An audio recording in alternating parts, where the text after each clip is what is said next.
I don't want you to protest. I don't want you to riot. I don't want you to write to your congressman because I wouldn't know what to tell you to write. I don't know what to do about the depression and the inflation and the Russians and the crime in the street. All I know is that first, you've got to get mad. You've got to say, I'm a human being. God damn it. My life has value.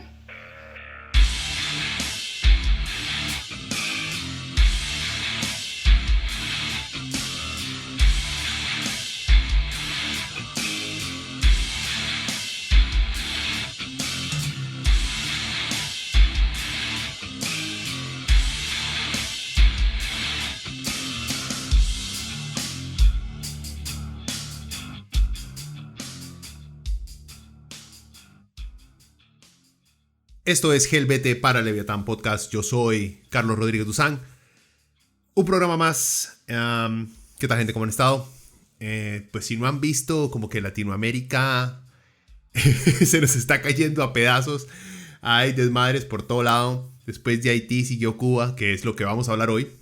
No tanto de Cuba en sí, porque es un tema bastante grande, bastante extenso, y no pienso meterme mucho en la historia por el simple hecho de que es muy grande, gente. Hoy quería enfocarme más que todo a hablar del embargo que le tiene Estados Unidos a Cuba, porque he visto mucho cómo comentaristas de derecha y hasta supuestos historiadores en este país y de manera internacional han tratado de minimizar el efecto que ha tenido el embargo económico que le tiene Estados Unidos a Cuba y cómo ha afectado este embargo. Y también tocar un par de puntitos que me parece sumamente irónico la falta de conocimiento con respecto a términos. No es que yo sea un experto para nada, pero puta, todos tenemos Google, bueno, no todos, gente, pero la mayoría tienen internet y pueden buscar cosas simples como qué significa mercado, qué significa comunismo, qué significa socialismo. O sea, creo que podemos hacer un poquito de investigación antes de ponernos a seguir la retórica establecida por medios de comunicación, y les repito nuevamente, como siempre lo hago, privados.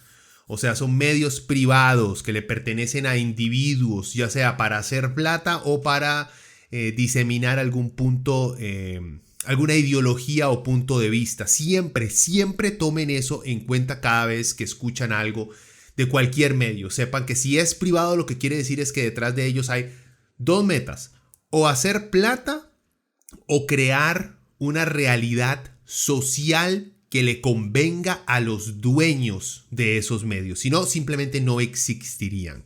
¿Okay? Existirían, Dios mío, ya no sé ni hablar. Bueno, antes de empezar, les quería hacer la recomendación de esta semana, que son toquecitos que lo tengo por aquí apuntado, nada más para recordarme. Ok, el disquillo que deberían escuchar esta semana es The Hunt, de la banda Grand Magus. Muy bueno, es del 2012 este disco. Es un heavy metal con algo de doom, con algo de power, con algo de metal vikingo. O sea, es folclórico, es pegajoso, folclórico europeo, obviamente. No van a escuchar ahí a Wendy Zulka cantando, pero o sea, es folclórico estilo europeo y tiene bastantes matices de power metal por todo lado. Es muy entretenido, llama mucho la atención. Este fue el primer disco con el cual me introduje a la banda. Tienen una discografía excelente. Si se van más atrás, se pone más oscuro. Si se adelantan a los discos más recientes, son un poquito, digamos que más digeribles.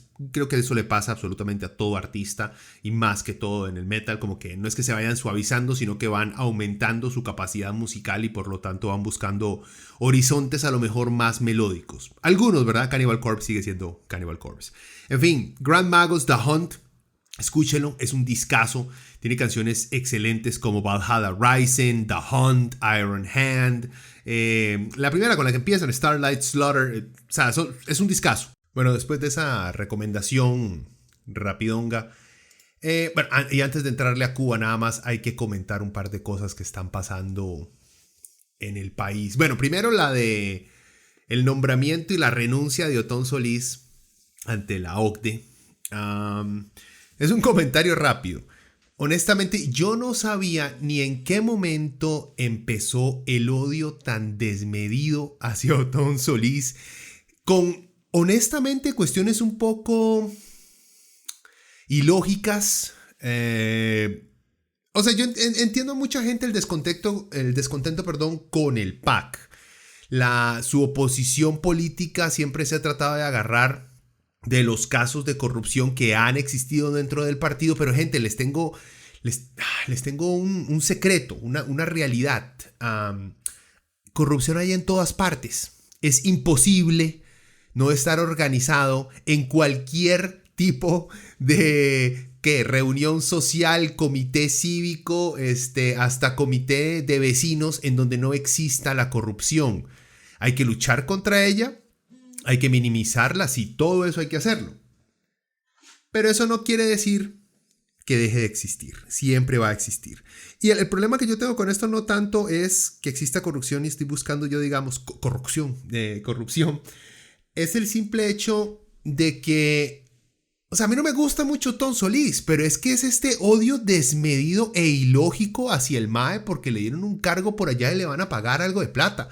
Hay un problema serio en este país cuando cada vez que un empleado público, sea quien sea, se le paga decentemente. 7 millones, sí, vean, 7 millones para gente pobre que necesita ayuda es mucho dinero, es cierto, pero 7 millones en el sector privado no es ni picha. ¿Ok? Seamos serios, no es nada. Y esta clase política alta no está en esos cargos para ganarse el sueldo. Hay políticos muy buenos, hay gente muy decente, sí, todo lo que ustedes quieran, pero la mayoría de estos más están en esos cargos para hacer lo que dicen muy comúnmente networking. Están ahí porque eso aumenta su perfil y porque más adelante van a ganar, digamos, plata de otras diferentes maneras. No es con el cargo directo con el cual van a ganar. Pero en fin, me parece ridículo el estar llorando cada vez que nos damos cuenta del salario que se le está dando a un empleado público. ¿Por qué? Porque de verdad siento que necesitamos pagarle bien al sector público. Si queremos en parte luchar en contra de la corrupción, una de las herramientas para luchar en contra de la corrupción es darles un buen salario a todos, para que no sea tan fácil sobornarlos como lo vemos en el caso de la cochinilla, que se les sobornaba a los maes con una hijueputa botellita de Johnny Walker, con un kilo de salchichón, o sea, mae, con varas ridículas se les sobornaba a esta gente. Está bien pagarles bien. Entonces hay gente, ay, pero las finanzas del país están mal. Miren, las finanzas del país no están mal por los salarios del sector público, aunque Otico Guevara les diga que es así, es mentira. El país está mal en sus finanzas porque no recauda los impuestos que tiene que recaudar y porque continúa haciéndose de la vista gorda cuando las grandes empresas no quieren y no les da la puta gana de pagar sus impuestos. Por eso es que estamos jodidos, no porque el sector público gane decentemente. Seamos serios. Otón renuncia, pero me parece una pendejada honestamente del PAC porque no van a ganar absolutamente nada de manera política, porque nadie va a decir, ah no, ahora sí vamos a votar por el PAC, ah no, ahora sí vamos a votar por su candidato porque no ve que Otón renunció. No, la gente que odia al PAC va a odiar al PAC, la gente que se agarró a odiar a Otón Solís porque ¿qué? Porque él creó un partido en el cual se condenó a varias personas del partido por estafar al Estado y deberían, si no es que están en la cárcel, estar en la cárcel. Entonces por eso lo hace a él corrupto, señores. Entonces ningún partido, ningún político es limpio. Bueno, ahí sale todo exactamente. Bueno, pero sí me entienden. O sea, es ridículo esta lloradera y odio hacia ciertas figuras que no tienen honestamente de dónde agarrarse para decirles que no tienen la moral para acceder a ciertas cosas. Yo digamos que mi bronca más grande con Otón ha sido que siempre tuvo, digamos, una apertura a establecer a Costa Rica y darle, digamos que un espacio bastante grande a empresas privadas que no querían pagar sus impuestos. Siempre fue como, no fue muy firme en eso. Y al mismo tiempo, la vez que el baboso salió diciendo que él también era clase media, es ahí Tom, si seamos serios. O sea, la clase no es solamente la plata que usted recibe al mes, sino las influencias y el poder que tiene. En fin, es ridículo. Maduremos, por favor, no seamos así. Siguiendo con lo de Mecco, bueno, vieron que les quitaron la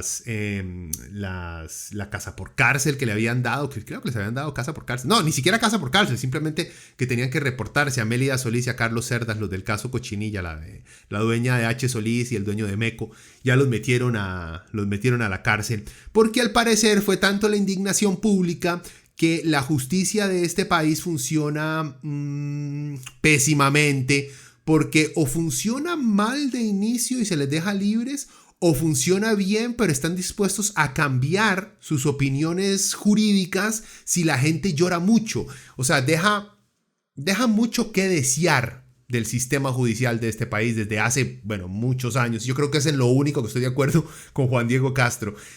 El sistema, las cortes de este país, el sistema judicial en general de este país está podrido, gente. Tenemos un serio problema ahí. Y si ustedes se ponen a ver el perfil de la mayoría de maes que meten con bastante tranquilidad a la cárcel con juicios bastante cortos, honestamente, es a maecillos que sí se nota que son completamente culpables. Y estoy hablando de todos estos asesinos de mujeres que por dicha ya están metiendo a la cárcel a esos desgraciados. Pero usted ve a los maes y tienen un perfil. Son unos más pobres o son unos chaticas que lograron alguito de plata y se creyeron mucho, pero se nota que son de una clase media baja. Se nota. A eso sí, nuestro poder judicial no tiene ningún tipo de problema con meterlos a la cárcel de un solo sin tener que cuestionar mucho el si los meten o no los meten, ¿verdad? En fin, se las dejo ahí. Estos dos volvieron a la cárcel, pero como les digo, a cómo va el sistema judicial, no confío en ellos en mucho. O a lo mejor le hacen las que le hicieron a Bolaños, que los tienen en cárcel preventiva, en prisión preventiva, durante 1-2 años sin llegar a una definición en el juicio. Lo cual también me parece el colmo, tener a alguien que no ha sido juzgado como culpable, pagando de una vez una pena. Sean o no sean culpables, hay que determinar si lo son o no lo son. Todo apunta a que lo son, pero bueno, ya saben a lo que me refiero. Y por último, antes de entrarle a Cuba, las finales de la NBA ya se nos acaban esta semana. Mañana juega, bueno, los que no ven básquet, les cuento. Los Milwaukee Bucks están jugando contra los Phoenix Suns en las finales de la NBA. Unas finales, honestamente, han estado muy buenos los partidos. Pero siento yo que la gente no está viendo por el simple hecho que LeBron no está ahí. O que Kevin Durant y los Nets no llegaron ahí. O sea, como que las grandes estrellas no llegaron a las finales por diversas razones, lesiones en sus equipos, mala química, lo que sea. En fin, pero llegaron dos equipos que honestamente llaman mucho la atención y reviven en mí esa melancolía por ese básquet de finales de los 90 cuando estaba Jordan en la NBA, de ver equipos que la pulsean. No son mejengas de denle la bola a este mae que este mae nos cargue hasta la final. No, son partidos de equipo. Casi todos han sido súper tallados. Y la historia de Giannis Antetokounmpo de los Milwaukee Bucks es inspiradora en muchos niveles. Y me alegra mucho. O sea, si ganan los Bucks, que si ganan mañana ganan el campeonato, tendríamos un MVP, un jugador más valioso de la temporada que fue un extranjero, Nikola Jokic, y tendríamos un ganador de un campeonato como su mejor jugador y lo más seguro va a ser el MVP de las finales, Giannis, un griego. Increíble. Creo que nunca antes visto en la NBA y demostrando también la toma de jugadores extranjeros de la liga. Y ese punto quería tocar porque me ha llamado mucho la atención. Yo siempre he visto, aunque Giannis ya tenga 2 títulos de jugador más valioso de la liga, siempre lo han ignorado mucho por encima de los jugadores gringos que llegan a esos niveles. Y siento yo, y creo que Joakim Noah, que jugó con los Bulls muchos años, estuvo un par de años ahí con los Knicks, prácticamente robándose la plata, pero el mae era muy bueno, un francés. El mae ha dicho que en la NBA los jugadores tienen una cierta xenofobia contra todo jugador que viene de Europa.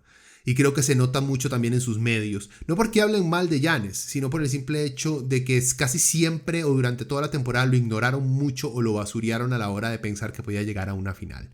Y aquí está. Y ojalá gane. Ojalá gane, honestamente. Sería algo muy refrescante. No me hubiera molestado que ganaran los Suns tampoco.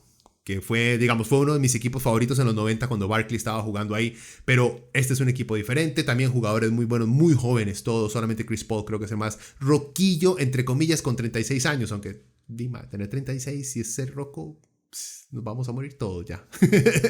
Bueno, ya me vacunaron, por fin, me pusieron la vacuna del COVID, completamente gratis, tuve que hacer 2 horas de fila para que y honestamente me tocó una enfermera increíble, no sentí la aguja y gente, yo le tengo pánico a que me pongan inyecciones, me dieron palpitaciones y toda la vara, empecé a sudar y como que la doñita se dio cuenta y fue rapidísimo, ni lo sentí.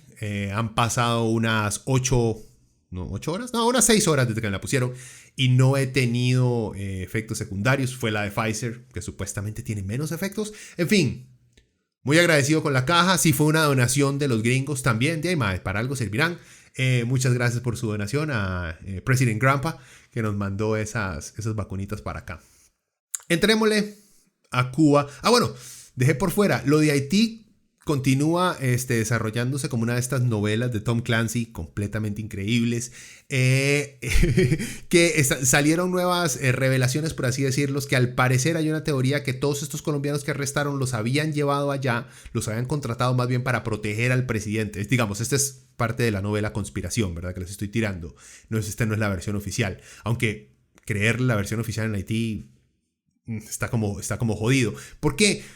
Porque al parecer, y como les dije, esto es gato casero. Esto fue, al parecer ya arrestaron creo que al jefe de seguridad del presidente como uno de los sospechosos. Y la teoría que se anda por ahí es que estos colombianos los contrataron para proteger al presidente. La otra teoría es que los contrataron, sí, igual para proteger al presidente, pero cuando entraron entonces la gente de seguridad del presidente mató al presidente y perfectamente le podían echar literalmente el muerto a los colombianos, que ya de por sí tienen mala fama, lamentablemente, que no me escuche mi mamá, como mercenarios pagados para asesinar al presidente. Entonces, esta vara va a continuar desarrollándose y está interesantísima. Lamentablemente esto significa más desestabilidad para un país que ya de verdad la ve horrible. Entonces esperemos que por lo menos se resuelva pronto y que pongan a alguien lo suficientemente capaz en el poder como para poder sacar a los haitianos adelante, que se lo merecen honestamente. Bueno, ahora sí, a lo que vinimos, Cuba. Les leo aquí el reporte más reciente que tengo de la BBC porque me parece, digamos, que bastante acertado y limpio y sin tanto prejuicio dentro de lo que redactan. Dice, por primera vez en más de 60 años, miles de personas se lanzaron a las calles en una veintena de poblados y ciudades a lo largo y ancho de la isla al grito de libertad y abajo la dictadura. En más de 22 ciudades y pueblos del país, la gente salió a las calles a protestar contra el gobierno. El presidente Miguel Díaz-Canel, sucesor de Raúl Castro, emitió un mensaje televisado donde pidió a quienes lo apoyan que salgan a hacer frente a los manifestantes, lo cual me parece una estupidez, una salvajada que puede causar, honestamente, desastres entre enfrentamientos. Pero bueno, al parecer esto se ha vuelto mucho, no solamente lo hacemos aquí en Latinoamérica, muchos de los presidentes latinos, muchos presidentes de izquierda han hecho esto, sino que también digamos que en Turquía lo han hecho y en varios países del Oriente Medio, que se insta a los seguidores del presidente o de la dictadura o de la monarquía a salir a las calles a apoyar a ese régimen, lo cual es sumamente desacertado. Bueno, Trump también lo hizo, ¿verdad? Obviamente, Trump hasta los instigó a tratar de tomarse el Capitolio, así que ni los gringos se quedan tranquilitos. Continúa, dice, en estos momentos Cuba atraviesa el peor momento de la pandemia, rompiendo sus récords de contagios y muertes. Entonces aquí ponen contexto. Las protestas de este domingo, o sea, el domingo antepasado, en la isla parecen ser el resultado de un hartazgo acumulado de la población contra un gobierno que ha durado más de 62 años. La frustración y el cansancio se han acrecentado en los últimos meses tras una de las mayores crisis económicas y de salud que ha vivido la isla desde el llamado periodo especial. El periodo especial fue la crisis a inicios de los 90 tras el desplome de la Unión Soviética, de la USSR. El detonante de la actual situación, de donde era Zangief, por cierto, el detonante de la actual situación parece ser de hecho una mezcla de la gravedad de la situación con el coronavirus y medidas económicas tomadas por el gobierno que han hecho cada vez más difícil la vida en Cuba. Las protestas tienen lugar luego de que los cubanos usaran las redes sociales para denunciar el colapso del sistema sanitario, para pedir ayuda internacional y una intervención humanitaria ante la crítica situación con el COVID-19. Nuevamente, esto es lo que los gringos quieren. Que alguien, cualquier persona en Cuba diga: gringos, por favor, vengan y denos una ayuda, una intervención humanitaria con drones, con bombas, con misiles, con marines y con tanques. Porque necesitamos esa ayuda humanitaria en este país, despedazando y matando a la mitad de la población. Yo creo que es necesario. Continúa. Con el turismo prácticamente paralizado, el coronavirus ha tenido un profundo impacto en la vida económica y social de la isla, a lo que se ha unido la emergencia de una creciente inflación, apagones, escasez de comida, medicinas y productos básicos. El gobierno cubano atribuye la situación al embargo de Estados Unidos y ha cuestionado el movimiento en torno del hashtag SOS Cuba y SOS Matanzas, con una campaña mediática para sacar provecho a una situación de crisis de salud. Ok, vean, primero yo creo que lo más obvio, esto no es un fenómeno cubano, esto no es un fenómeno especial que ocurre en un país con una dictadura tan larga, no, porque hace poco, yo sé que todos tenemos una memoria muy corta y nuestros medios también la tienen, en Colombia hubieron manifestaciones y todavía se mantienen, muy serias, muy grandes, con muchísimos más heridos y muertes que lo que hay hasta ahora en Cuba, por dicha, pero existió en Colombia. En Chile fue también lo mismo. Y estamos hablando en un periodo de 2 años. En Perú también hubo unas manifestaciones, sin hablar de este desmadre que Keiko Fujimori creó y que al parecer ya por fin se declaró a Pedro Castillo presidente. Pero esto ha ocurrido en América Latina durante los últimos 2 años. Esto ha ocurrido no solamente por el COVID. En el caso de Chile creo que fue antesito del COVID o fue durante el COVID. Bueno, no importa. Lo que pasa es que fue en los últimos 2 años. Ya, o sea, ha sido tanto tiempo que tenemos de vivir con esta pandemia que ya a uno se le empiezan a nublar las fechas y los periodos. Esto ha pasado en toda América Latina. ¿Ok? En toda América Latina. Yo sé que están escuchando mucho en medios, y en medios me refiero Teletica, Repretel, Monumental, La Nación, que esto es un fenómeno único, increíble, que es que la gente ya no soportaba más, que es que esto es muy raro, es extraordinario y que ahora sí se va a caer la doctora. Vea, hay protestas en toda América Latina. Porque la pandemia nos ha jodido a todos. Cuba tiene sus razones en específico, a diferencia de Colombia y de Chile. Sí, por supuesto que sí. Que tengan un gobierno, no el mismo gobierno, porque no es la misma persona, pero la misma estructura política o el mismo partido en el poder durante tanto tiempo, sí, se puede llamar tranquilamente una dictadura, no hay mucha bronca. Pero eso no los hace diferentes al resto de los países con respecto a cómo los ha afectado y cómo ha aumentado la crisis económica que han tenido y la crisis humanitaria, porque acuérdense que las peticiones en Colombia fueron también por las matanzas de líderes sociales alrededor del territorio y por la matanza también los asesinatos de excombatientes de las FARC que depusieron las armas después del Tratado de Paz. O sea, les digo todo esto nada más para ponerles ese contexto de que esto no es único de Cuba. Esto está pasando en América Latina. Trataron de alzar, digamos, aquí un movimiento tan grande como en estos países que les mencioné acá en Costa Rica con lo del Fondo Monetario Internacional, pero no les dio resultado. ¿Por qué? Porque no es lo mismo. Porque sí estamos también, no estamos muy bien, pero no hemos llegado a un punto de quiebra como Colombia, como Chile y como Cuba. ¿Ok? Y se me olvida, en Venezuela siempre hay manifestaciones. Ven, o sea, a lo que les estoy tratando de decir es que no es que las manifestaciones y los levantamientos públicos ocurran simplemente en países que dicen, como el caso de Venezuela, tener un régimen socialista y con régimen socialistas, comunistas, estilo cubano, como en Cuba. Ocurre en los sistemas capitalistas también. Los sistemas de mercados mixtos, que es honestamente lo que tenemos la mayoría, también ocurre. Así que esto no es único de los socialistas. Yo sé que si usted es un facho, quiere cerrar los ojos ante todo lo demás que está ocurriendo en América Latina. Y se los digo Y les digo, digamos, la hipocresía de los medios de comunicación lo pueden encontrar de esta manera. Si ustedes pueden ver cómo reportaron aquí las protestas en Colombia y en Chile, le daban mucho espacio a las conspiraciones de que existían dentro de los manifestantes. No existían, que las manifestaciones más bien estaban siendo dirigidas por el narcotráfico y los terroristas de las FARC que se habían infiltrado en las manifestaciones, negando las reales y verdaderas demandas de la población. Y ahora con lo cubano no hablan nada de terrorismo, no hablan nada de infiltración del narcotráfico en las manifestaciones. No, ahí sí son puros, castos, los más decentes del planeta que están ahí en las calles, que no pueden lastimar una sola puta mosca. O sea, en Cuba sí es for real, for real. En el resto de los países, es que ese es el narco, es que esos son los terroristas. O sea, gente, pongámonos serios. ¿Ok?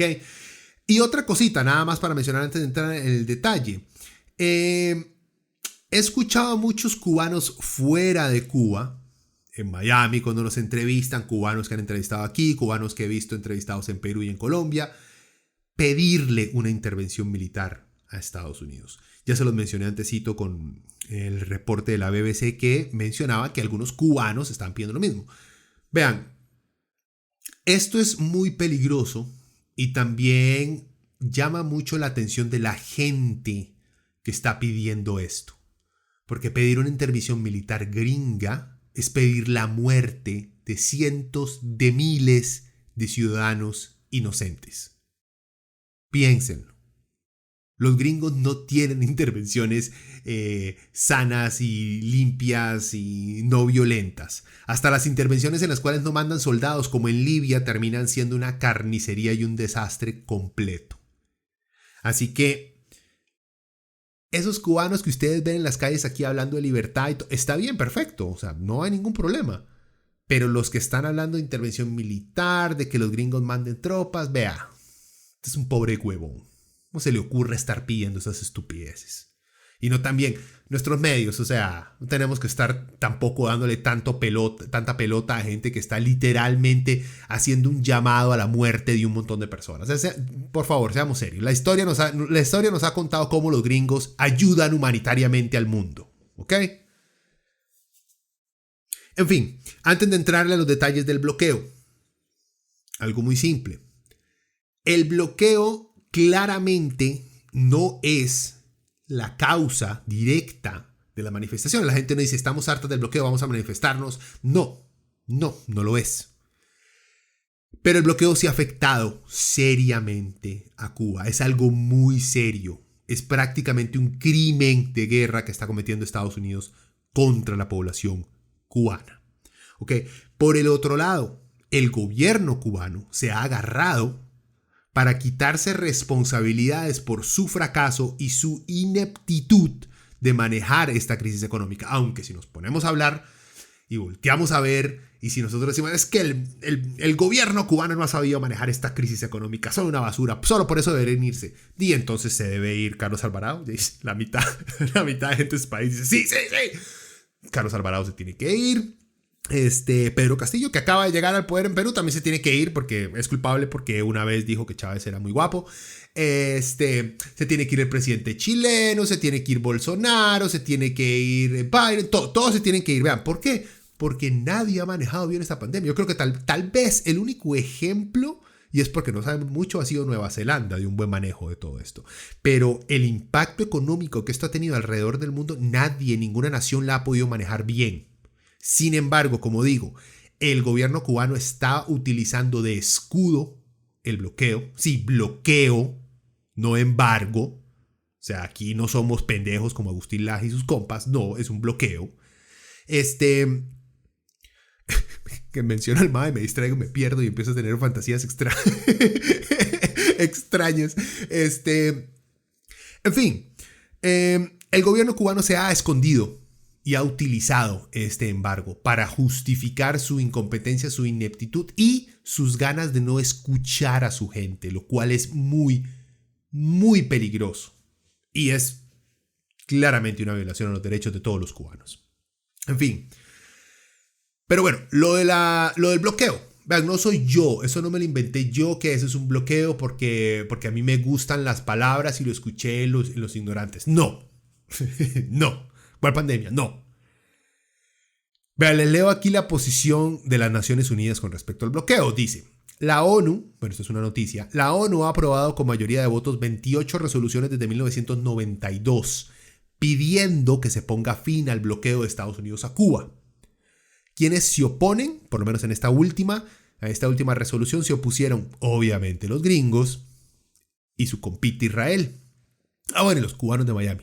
Los derechistas cubanos de Miami, que por cierto que le dieron su voto a Trump y en casi la mayoría de las elecciones le dan todo su voto a todos los republicanos que se les pasen por encima sin importar los racistas, xenofóbicos, transfóbicos, homofóbicos que tengan enfrente. Estos cubanos derechistas de Miami siempre le dan su voto a la derecha.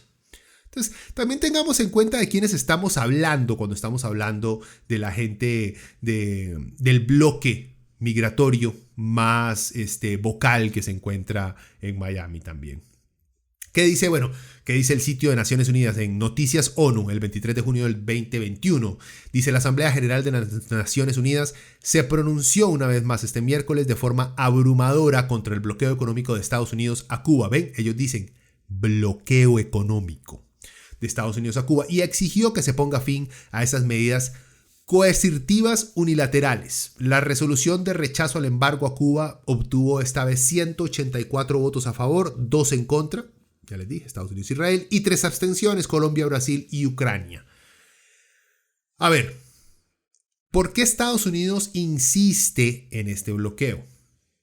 Ahora les explico exactamente punto por punto de qué se trata el bloqueo. Bueno, pero ¿por qué primero Estados Unidos insiste? ¿Cuáles son sus razones para estar ahí de necio con lo del bloqueo? Bueno, algunos historiadores y politólogos señalan al siguiente memorándum explicando las principales razones del inicio del bloqueo y la mentalidad, digamos, que se mantuvo desde los años 50, 60. El link de todas las cosas que les estoy diciendo, como siempre se los estoy poniendo aquí en el post de este podcast, ahí abajo van a encontrar el link directo a este memorándum del Departamento de Estado de Estados Unidos, así que no me estoy inventando estas varas. Ok, es el memorándum del subsecretario de Estado adjunto para Asuntos Interamericanos Mallory al subsecretario de Estado para Asuntos Interamericanos Rob Bottom. Como que en los 50, 60 había muchos gringos con ese tipo de apellidos o nombres, Robotom o Rob Bottom, como medio British. Bueno, el título del memorando dice el declive y caída de Castro.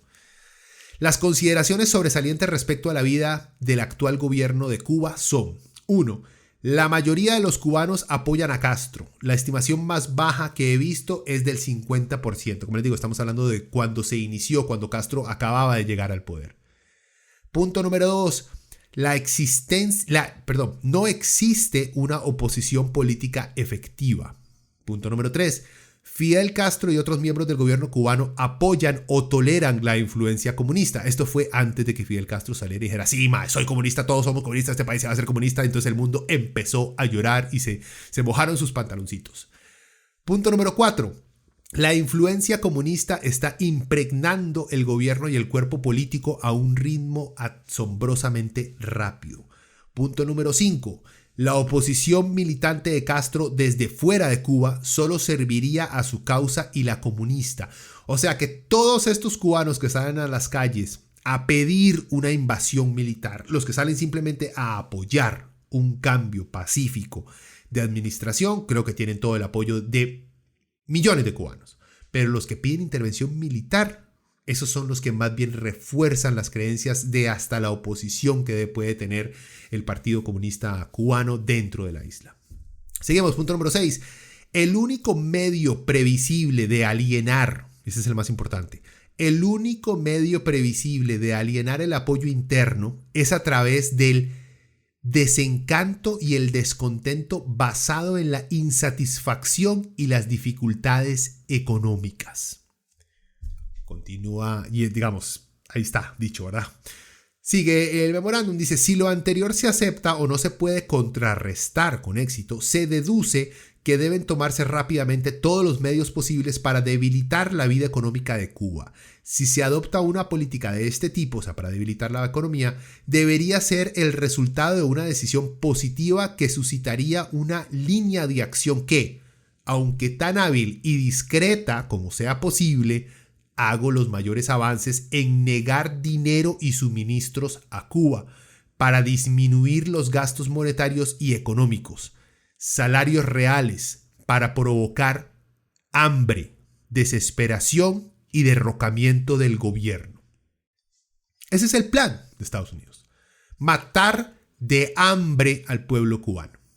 Así de simple. Bueno, vean, antes de la última votación del 23 de julio, que leí las noticias de Naciones Unidas, Rodney Hunter, coordinador político de la misión de Estados Unidos ante la ONU, anunció que su país se opondría a la resolución porque las sanciones buscan promover la democracia y el respeto de los derechos humanos en Cuba. Eso es lo que dice Estados Unidos ahora. Acuérdense que el memorándum dice que tiene que ser discreto, ¿verdad? El matar de hambre a los cubanos tiene que ser discreto, no puede ser directo porque, o sea, la mayoría de la gente no es tan hijo de puta como ellos, ¿ok? Pero entonces, ¿cuál ha sido la retórica, digamos que la más reciente por lo menos? Ha sido esto, decir, no, es que nosotros tenemos este bloqueo a Cuba porque ellos no son democráticos y porque violan derechos humanos. Es una belleza de ironía, de chuparse los dedos. Porque si fuera cierto esto, entonces Estados Unidos también le tendría un bloqueo a Arabia Saudita, que es una monarquía. Que sí, señores, eso también es una dictadura. Nadie vota por un rey o por un ¿cómo le dicen estos maes? Un rey. Se me fue en este momento. Por un jeque o como sea. O Qatar. Qatar también es otra monarquía.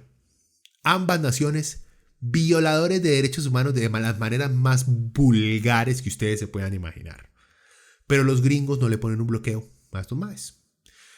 O no le han puesto tampoco un bloqueo al dictador de Guinea Ecuatorial, que sí es un país, gente. Muy rico, por cierto. Considerado, el presidente, el dictador de Guinea Ecuatorial, considerado como uno de los represores más grandes del mundo, según Amnistía Internacional y Human Rights Watch. ¿Por qué? Los siguientes también les voy a dar más ejemplo. ¿Por qué estos, digamos, dictadores, violadores de derechos humanos y de la democracia directa no tienen un bloqueo por parte de los gringos? Estoy hablando de Uzbekistán, Bahrein, Azerbaiyán, Etiopía, Tayikistán, Emiratos Árabes Unidos, Kazajistán. No tienen bloqueos. Son dictaduras, son represivas, son violadores de derechos humanos. Pero Cuba sí. Bueno, hay que ir, digamos, hay mucho Medio Oriente aquí, ¿verdad? Y África metido, que a muchos de ustedes no les importa, que debería. Pero acercándonos más para acá, Pinochet en Chile. Dictador, violador histórico de los derechos humanos. Anastasio Somoza en Nicaragua. Dictador, violador de los derechos humanos. El Shah de Irán. Dictador, violador de los derechos humanos. Fulgencio Batista en Cuba antes de la llegada de Castro. Dictador, violador de los derechos humanos en Cuba. ¿Por qué a todos esos no les han puesto un bloqueo? ¿O no les pusieron un bloqueo? Porque esos regímenes antidemocráticos, violadores de los derechos humanos, les permiten a las empresas gringas operar con tranquilidad en sus países. Es por eso.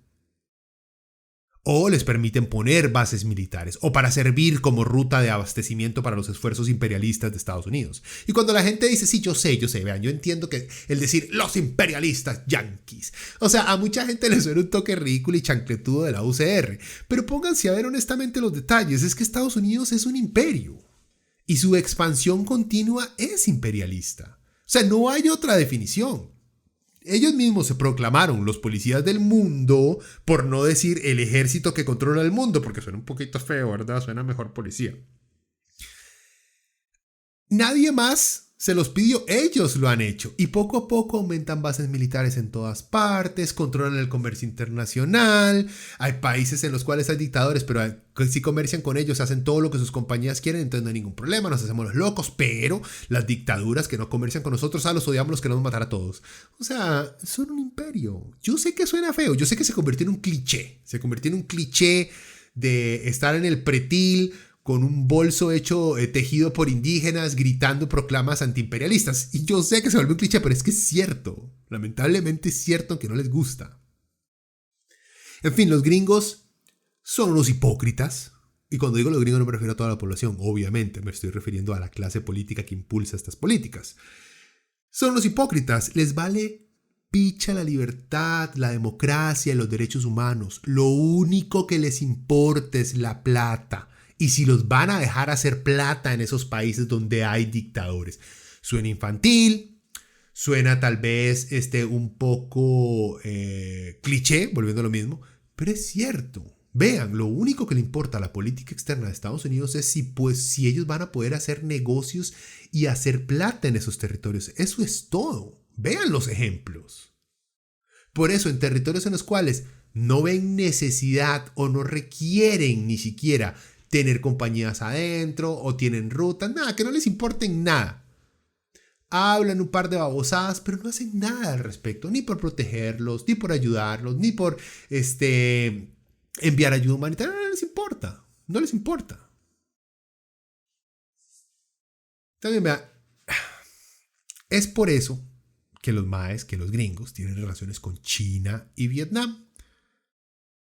Porque bueno, no se trata del sistema de gobierno que tengan otros países a comparación de Estados Unidos. Se trata de si trabajan para y por los intereses corporativos norteamericanos. Simple, sencillo. Porque China es un país socialista ya tirándose una economía mixta, pero el comunismo en China siempre fue diferente. No se le puede encajar dentro de un comunismo a lo Marx había preestablecido. Y Vietnam, acuérdense que Vietnam les pateó el culo en una guerra hace muchos años. Y también es un estado socialista con políticas que se han ido abriendo e incluir muchísimo más una economía mixta. Pero ambos son países que se pueden considerar dictaduras. Ambos son países que tienen récord de violaciones de derechos humanos. Y ahí está Estados Unidos sin ningún problema con los maes. ¿Por qué? Porque es que vean, se los pongo así, ni siquiera es por el socialismo o el comunismo, ni siquiera es por eso, porque si no, entonces no tendrían negocios ni con China ni con Vietnam. Es una hipocresía. Todo el discurso diplomático gringo es mentira, es una hipocresía. Cuando escuchan a los gringos decir, estamos trabajando para proteger los intereses norteamericanos, entiendan que por intereses se refieren a sus empresas, ¿ya? ¿Cómo se le llama a un gobierno que se dedica a proteger a las empresas privadas por encima de los derechos humanos?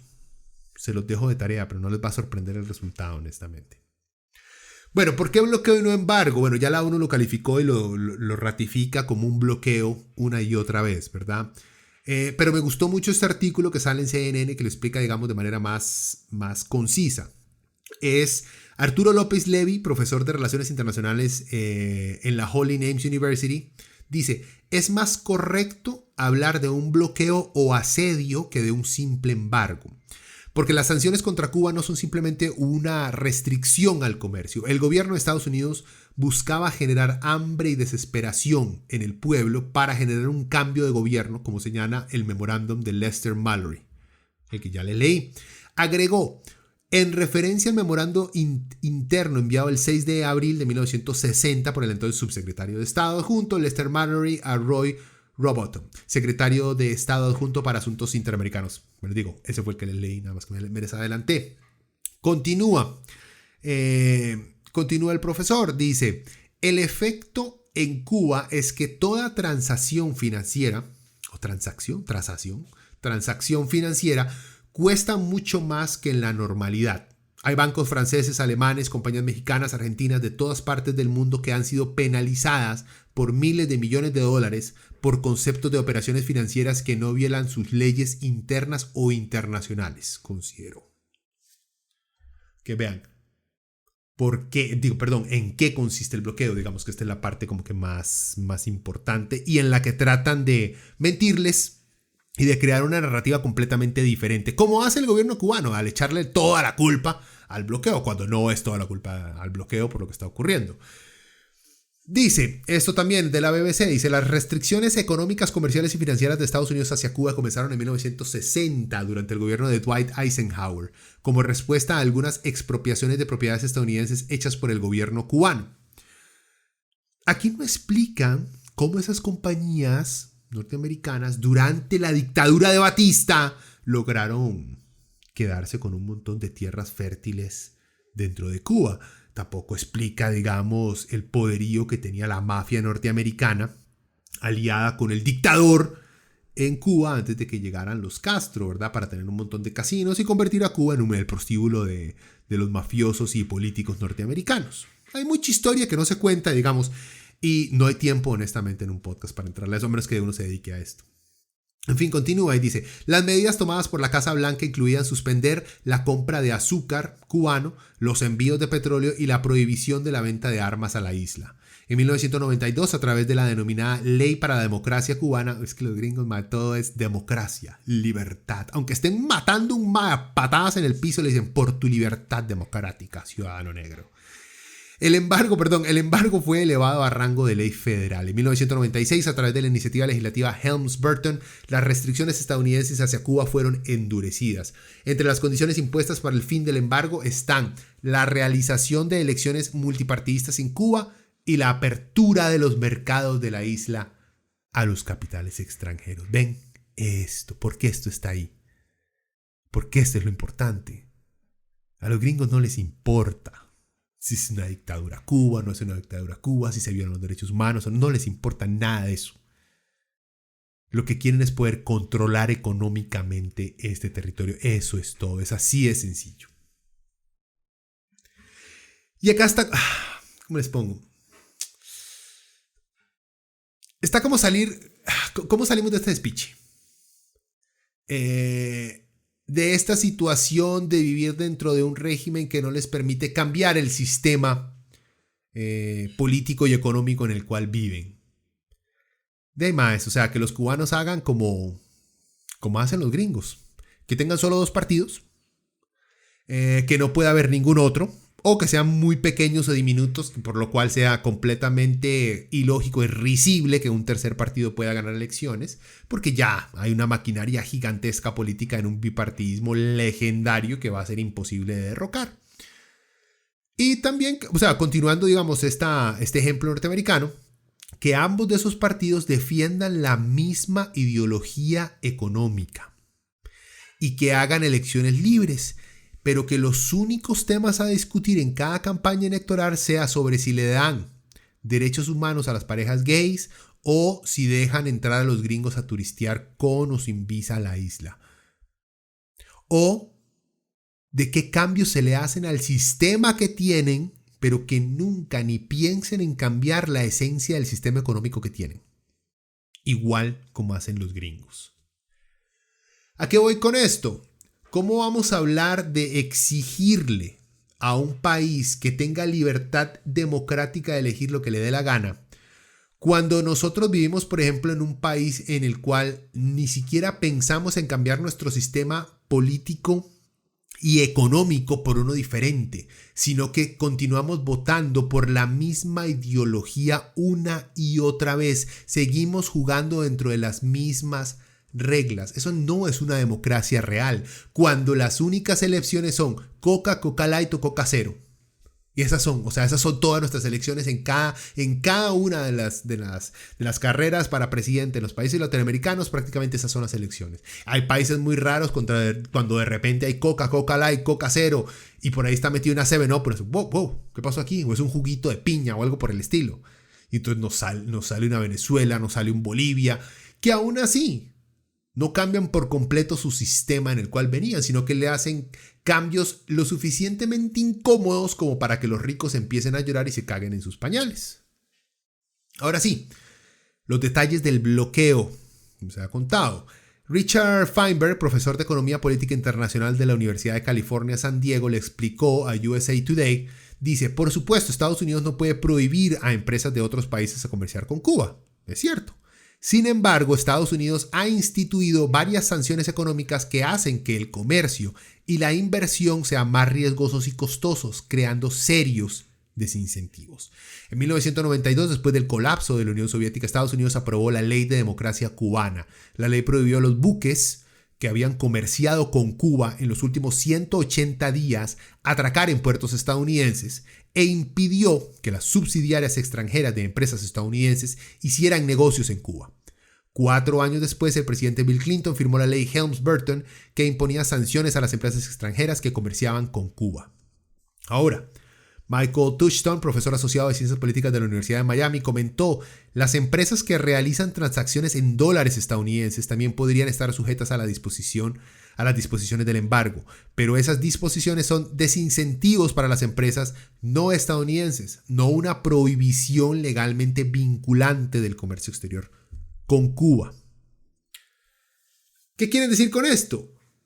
Que Cuba es libre de comerciar con quien le dé la gana, sí, eso es cierto, siempre y cuando no sean empresas gringas o con subsidiarias de empresas gringas en otros países o con empresas que ya comercien con Estados Unidos de manera activa y no lo pueden hacer en dólares. A ver, gente, ¿qué gran empresa no comercia con Estados Unidos? ¿Qué gran empresa? No hay. Tal vez un par de empresas pequeñitas sí lo hacen.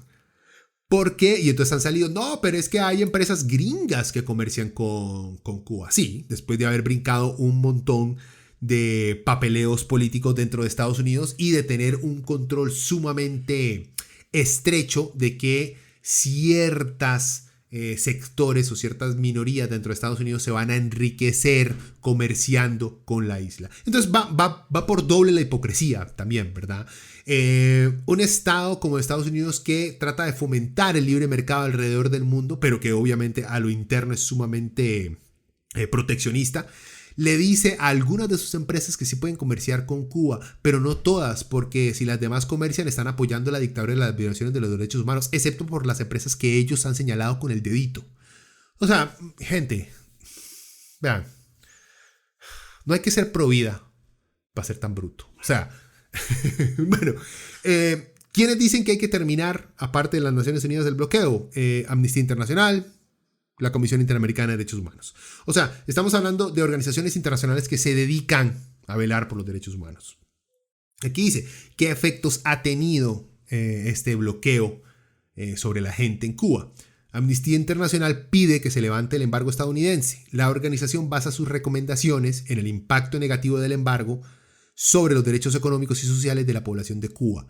Un impacto que afecta especialmente a los sectores más vulnerables de la sociedad. La ONG se centra en el derecho a la salud, destacando que de manera las sanciones comerciales y económicas afectan a la prestación de la atención médica en Cuba. Las restricciones impuestas al comercio y las finanzas, con sus aspectos extraterritoriales, limitan severamente la capacidad de Cuba para importar medicinas, material médico y las últimas tecnologías, algunas de las cuales son fundamentales para tratar enfermedades potencialmente mortales y mantener los programas de salud pública de Cuba. O sea, gente, ya sabemos por qué putas no hay medicinas dentro de Cuba. Profesionales hay, son de los mejores del mundo en medicina. El problema es que hay un bloqueo que no les permite tener un montón de medicinas. Entonces, cuando la gente le trata de echar la culpa directamente al Estado cubano porque no existe el abastecimiento de medicinas para tratar ciertas enfermedades, están cayendo dentro del juego de los gringos, que la idea es que la gente culpe a su gobierno por algo que Estados Unidos está haciendo. Y nada más para aclarar, Amnistía Internacional, ¿qué dice sobre el bloqueo? Ante una pregunta que le hace BBC a Erika Guevara Rosas, directora para las Américas de Amnistía Internacional. La pregunta que le hacen es, y esto, digamos, es muy claro también porque termina de explicar un poco la situación. Dice, BBC le pregunta, el gobierno de Cuba reaccionó a las protestas señalando que la situación económica que vive Cuba en este momento se debe al embargo comercial de Estados Unidos que busca la asfixia económica para provocar estallidos sociales. ¿Hasta qué punto se puede atribuir la situación social, la fuerte crisis económica que vive Cuba hoy, a esta política implementada por Estados Unidos? Entonces Erika responde, primero decir que eso ya es un argumento obsoleto, sobre todo frente a las nuevas realidades y frente a las nuevas formas de movilización que existen en Cuba con la gente joven, buscando espacios de participación política en donde puedan ser partícipes de la toma de decisiones del presente y futuro de la isla. Por otro lado, es cierto y es evidente que el embargo económico y financiero ha tenido un impacto en el ejercicio de derechos económicos y sociales.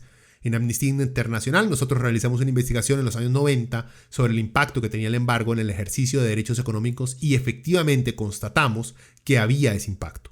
Eso de ninguna manera exime a la obligación del Estado de proteger los derechos económicos y sociales de la isla.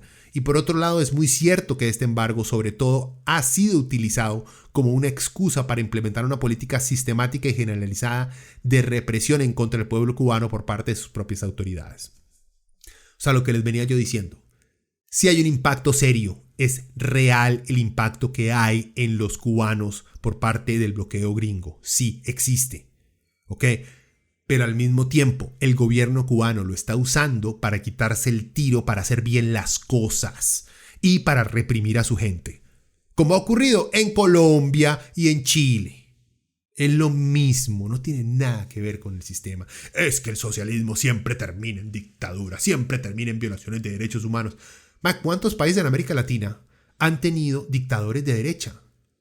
¿Cuántos países de América Latina con un sistema capitalista completamente abierto a Estados Unidos ha terminado con inmundas violaciones de derechos humanos? Y estos mismos babosos que dicen que el socialismo lleva a la dictadura y a la violación de derechos humanos se hacen los locos de las masacres en Centroamérica, de las masacres en Colombia, de los desaparecidos en Chile y en Argentina. O sea, gente, que en Argentina hay como una mezcla entre socialismo y capitalismo corrupto que no importa qué lado sean, hacen lo mismo. Pero, en fin, Brasil con su dictadura. O sea, gente, seamos serios. Que no nos vean la cara de idiotas. Y que no nos vean, me refiero a que Randita, el de Monumental, no le vea a usted la cara de idiota. Que Ignacio Santos no le vea a usted la cara de idiota. O sea, por favor. Pero bueno, lo más importante, ha funcionado el bloqueo en Cuba. Al parecer no. Pero hoy los gringos quieren creer que sí. ¿Por qué digo que no? Porque no han tumbado al gobierno. No lo han tumbado. ¿Con cuánto? 60, 50 años de bloqueo. No lo han tumbado. No ha funcionado. Pero han mantenido a toda una población en la miseria.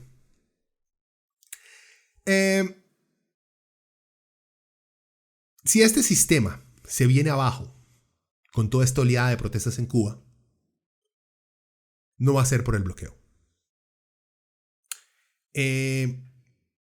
No va a ser directamente por el bloqueo. Va a ser porque una pandemia vino a endurecer aún más las dificultades económicas causadas en parte, no por completo, en parte por el gobierno cubano con su gente. Como si las manifestaciones en Colombia hubieran podido o continúan o se reinician y tumban al gobierno de Duque y por fin meten a Uribe a la cárcel. Eso no quiere decir que lo lograron porque es que el capitalismo es malo y tenía que caer. No, porque habían políticas en específico que tenían a la gente mal. Bueno, es irónico, porque lo he escuchado por ahí, que hay gente que ha dicho que es irónico que un país comunista esté quejándose porque no lo dejan comerciar con el mundo. Ves que hay que ser bruto, honestamente, para decir estas cosas. Porque vean, no, el comunismo no se opone al comercio, ni al intercambio de bienes, ni a un mercado global. No se opone a nada de eso. Se opone a la explotación de la clase burguesa a los proletarios. El mercado, el comercio no son características únicas del capitalismo. ¿Por qué? Vean la historia. Durante el feudalismo, cuando habían reyes, bueno, todavía hay, pero cuando solamente habían reyes y no gobiernos, había comercio y había mercados nacionales e internacionales. Y antes del feudalismo, durante la era de los grandes faraones egipcios, había comercio y mercados nacionales e internacionales. El comercio y el mercado no son solamente del capitalismo, existen en todo sistema político y económico. Bueno, debe haber uno que otro que no exista, pero puta, ¿quién? Ustedes me entienden. Pero siempre han existido. Es como la gente, porque muchos de derecha han tratado de decir que es que el capitalismo igual a la democracia. No es cierto. No es cierto. Igual, Chile era una dictadura con un sistema brutal capitalista. Una cosa no va de la mano con la otra. Es más, y hay mucha gente que dice que más bien el capitalismo es la antítesis de la democracia porque promueve más los derechos de ciertos individuos, o sea, los ricos, por encima de los pobres. Si no, analicen un poquito, digamos, qué tan democrático es una doctrina como la doctrina de Reagan, de darle más plata a los ricos para que las migajas les caigan a los pobres. Eso es democrático. Por último, como les digo, todo régimen comunista y socialista termina en dictadura. No es cierto. Existen países con modelos socialistas que conservan estructuras tradicionalmente democráticas al, no sé, estilo liberal, por así decirlo, con varios partidos, pero con leyes socialistas de distribución de capital y a la mayoría de su población.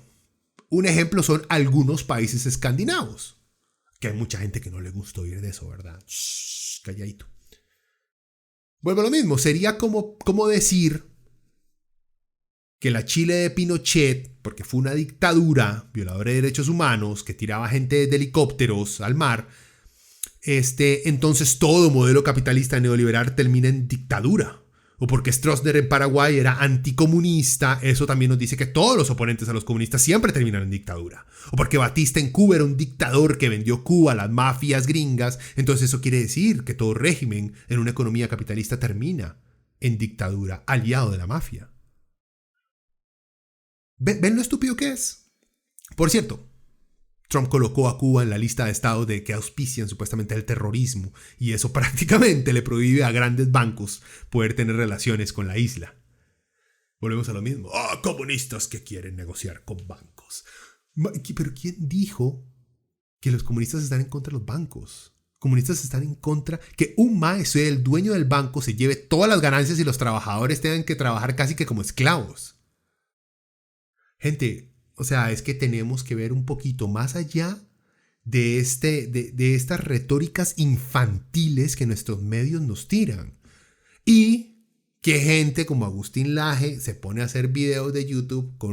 Hay que dar esto. El mae tiene el carisma de un ratón que puede hablar. Que uno se caga de la risa, pero uno no puede dejar de verlo porque no puede creer que un animal pueda hablar. Prácticamente.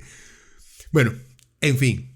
Como les digo, todas mis opiniones están basadas en noticias, en datos de organizaciones respetables. Si usted cree que la ONU tiene un complot mundial de lagartos que quieren gobernar el mundo y crear el One World Government con el New World Order, entonces obviamente no le va a gustar ninguna de mis fuentes. O si usted cree que las ONG están en contra de usted porque quieren quitarle sus libertades, porque quieren dejar que las personas trans tengan derechos humanos como el resto de personas humanas, entonces tampoco supongo que va a creer en estas fuentes.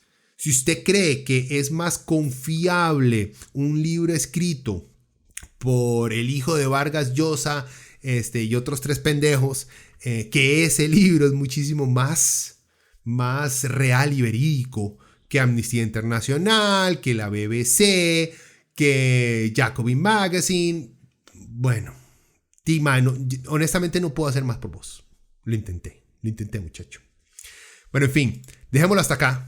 Que nuevamente yo juraba que esta vaina iba a ser nada más de media hora y nos fuimos más largo. Nos escuchamos la próxima semana. Espero la próxima semana hacer algo divertido.